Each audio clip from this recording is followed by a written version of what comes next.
Jom tengok soalan ni. Soalan ini dari SPM 2022, kertas 1 soalan 15. So tajuk dia adalah geometri koordinat. Okay. Soalan ini saya sudah ubah saya. Okay. 15A ni dia cakap ini menunjukkan satu tembakan garis AC.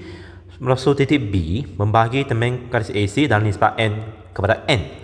So saya terus label MN. Okay. Dia suruh kami tunjukkan Y sama dengan 2. So Y adalah koordinat inilah. Okay. So sini kami guna kami fokus pada koordinat Y. Okey. Sekarang kami tengok titik AB. Okey, kami tengok perbezaan koordinat Y mereka. So saya ambil Y tolak Y1. So nisbah yang sepadan dia adalah M. Okey. Kami tengok koordinat BC pula. Perbezaan koordinat Y mereka adalah Y2 tolak Y. So nisbah yang sepadan adalah M. So dia akan jadi begini. Okay. So masuk sini, lepas tu kami perlu ambil Y sebagai tajuk lah. So dia akan jadi begini. Okay. So menurut MY plus NY equal to MY2 plus NY1. So Y equal to MY2 plus NY1 per M plus N. Okay. B diberi P ni, dia bergerak dengan keadaan jaraknya dari A. Okay. Bermaksud PR sama dengan adalah 2.5 kali jaraknya, iaitu P something dari paksi Y. Kalau kamu tak faham paksi Y, so titik tu dia berada pada mana-mana titik pada paksi Y ni. So koordinat tu kami boleh label dia sebagai 0Y lah, sebab Y tu dia tak tentu, tapi X dia tetap 0 lah. So kami boleh katakan titik itu ialah A lah. So dia macam ni lah. So 2.5 PA. So sini kami guna konsep jarak lah. So X minus 3 per 2 square plus Y plus 1 per 2 square equal to 2.5 square root X minus 0 square plus Y minus Y square. So saya kuasa duakan kedua belah. So saya akan dapat X square plus Y square minus 3X plus Y plus 9 per 4 plus 1 per 4 equal to 25 per 4X square. So rearrange jadi 21 per 4X square minus Y square plus 3X minus Y minus 5 per 2 equal to 0. Macam ni sudah habis.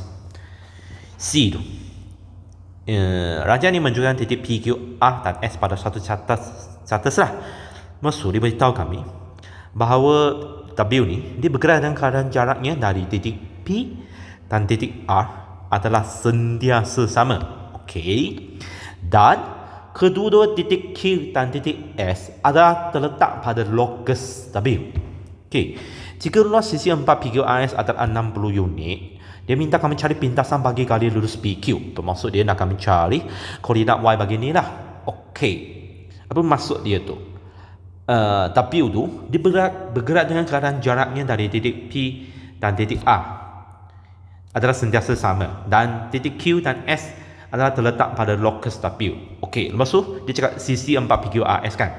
Kami cuba lakarkan sisi 4 PQRS tu. Bila kami lakarkan PQRS macam ni,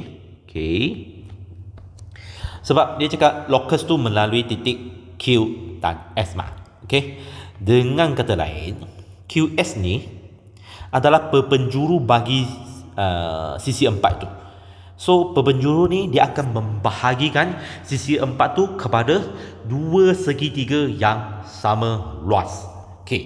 So bermaksud luas segitiga PQS sama dengan 1 per 2, 60 sama dengan 30. So sekarang kami sudah ada. So ini dia punya koordinat adalah 0 and Y lah. So sekarang kami boleh guna rumus Jules lah. So bermaksud luas PQS sama 30. So 1 per 2 so kamu susun lah. So saya ambil 8, 9, 2, 12, 0, Y 8, 9 equal to 30. So 1 per 2 96 plus 2y minus 18 tolak 8y equal to 30. So 1 per 2 7 per 8 minus 6y equal to 30. Okay, so bermaksud 7 per 8 minus y equal to plus minus 60. Okay, so bermaksud 6y sama dengan 78 plus minus 60 per 6. So y sama dengan y sama dengan 3 atau y sama dengan 23. Tapi mana yang di reject? So kamu boleh nampak koordinat P tu dia ada di bawah titik Q ni. Titik Q punya koordinat y hanya 12 saja. So bermaksud y sama dengan 3. Y sama ni 23 ditolak lah. So ini jawapan dia.